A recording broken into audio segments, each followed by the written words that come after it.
What's up, guys? Darcizzle here, and today we're still here in the Florida Keys. We're gonna do some tarpon fishing this morning, but unfortunately it was a little bit too windy for our little flats boat to go tarpon fishing, so we didn't do that today. But instead we are doing some exploring here in the backcountry behind Big Pine Key, and we're picking up a trap right now that we dropped last night. So hopefully we got some fish in there for bait.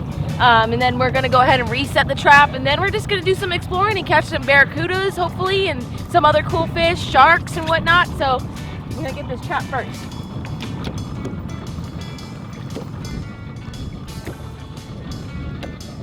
We got crabs. We got crabs. If I could grab it.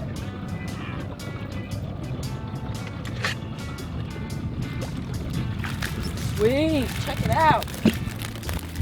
Got a couple crabs, blue crabs, which is what we need for tarpon fishing, and we also got pinfish. This is awesome. I think there was 2 crabs in there and like 3 pinfish. I'll take it. We're going to go ahead and reset this trap now, in actually a different area so we get a little more fish in there. But I'm just using ballyhoo as bait, using my BUBBA blade Turkinator knife to go ahead and put them in there. And then we're gonna go ahead and find a nice area with a sandy bottom, and then re-drop this trap.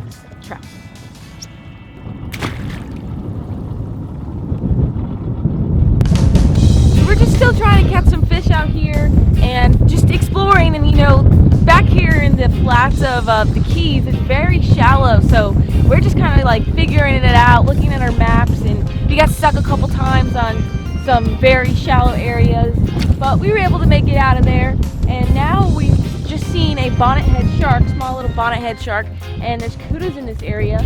So I am whipping this lure around and reeling it in as fast as I can. This is a kuda tube. So I just had a fish hit it right by the side of the boat. He missed the hooks, but now I'm going to try to catch him again. And then we're just going to keep exploring around these mangrove islands and see if we can get on some fish here.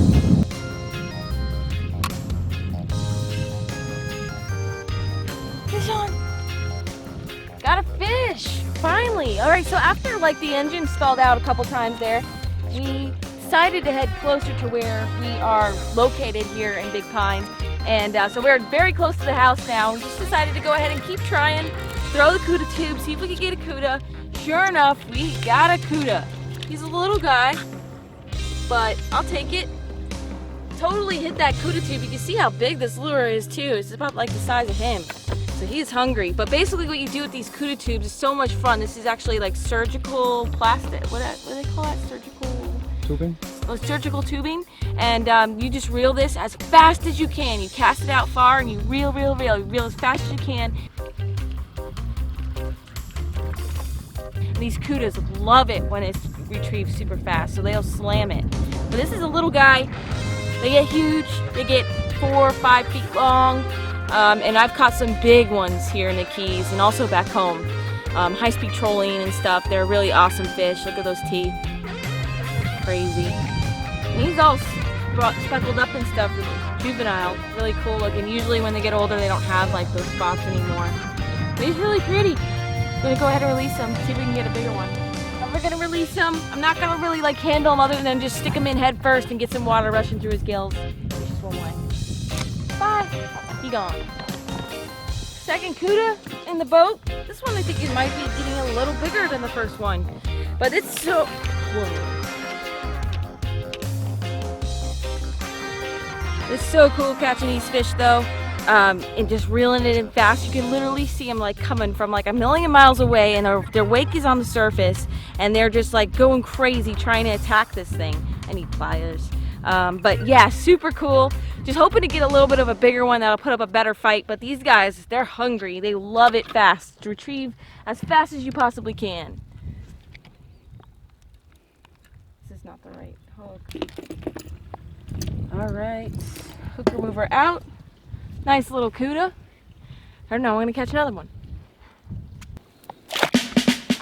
All right. Now we're both throwing some different baits now. But I am using a little paddle tail. Now we just came across a school of kudas. Stop wiggling. Stop. Here we go. We just came across a school of cudas, and once again, just reeling this the same way, as fast as possible. And what I'm using is a Gambler Little Easy in the ghost shad color, which I use for bass and jacks and snook and shore. So just reeling this in as fast as I could, and that's on a Mustad jig head, and that's a 1/4 ounce. So they love that thing too. Woo, woo, that wasn't good. Slip right through my legs. Bye. All right, that's 3.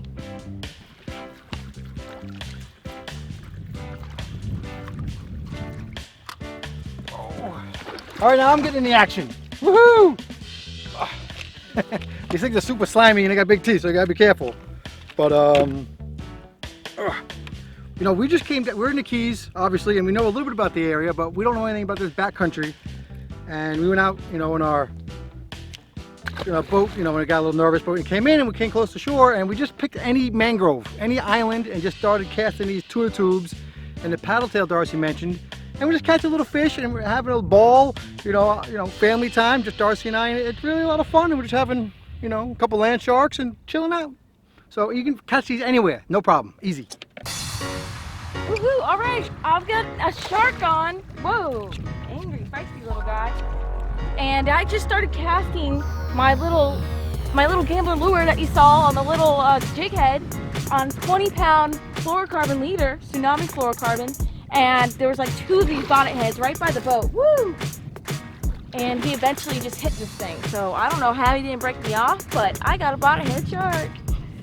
He's like 2 foot long. Right in the corner of the mouth. Alright, let's see. Get the net. I think it's a, oh no, maybe it's not. It might be a small bull shark actually.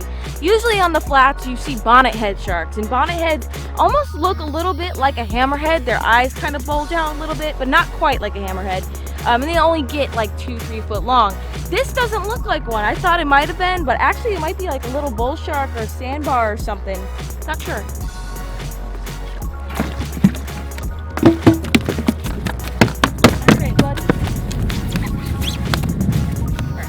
Buddy, hitting yourself in the head is your tail. There we go. Okay, so you want to be careful with sharks too, small ones as well. Their tail, they feel like sandpaper, honestly. And with their tail, if they whip you, you'll get this on you. Like if you actually feel them, they're very, very rough. And last time I was here in the Keys, a little bonnet head actually whipped me in the hand right here. Actually on my arm, ow, like that, on my leg, and it totally stung. It leaves a little rash on your skin. So you just want to be careful. Get a good grip on them like this. Chill out, buddy. We're gonna get the hook out. All right, let me get the pliers. Oh, look at those teeth. Yeah, exactly. Oh, what those teeth? Baby, I'm trying. Okay. That's why I'm trying to hold them for you. Yeah. Okay. All right, check him out. Very strong little guy. Believe it or not, these guys are super strong, and he's trying to head shake out of my hands there, and he's powerful. So I'm just gripping him real tight, making sure I have control of his body there, but he's bleeding from that hook, but he should be fine. Cute little guy. We're gonna go ahead and release him. Honestly, I'm not 100% sure on his species, so maybe if one of you guys know his species, go ahead and comment below, let us know. I'm gonna look him up when I get home, but it'd be cool if you guys know too. You can see the black tip on his tail and on the kind of on the dorsal fin as well. We're gonna go ahead and release him. Sharks are usually okay out of water. You see his teeth? All right, here he goes. There he goes. Nice. Sweet. Sharks, you usually want to, you know, not bring them on your boat like that, but little guys I can handle, but much bigger than that, you got to be careful because you never know. They can whip you or they can bite you.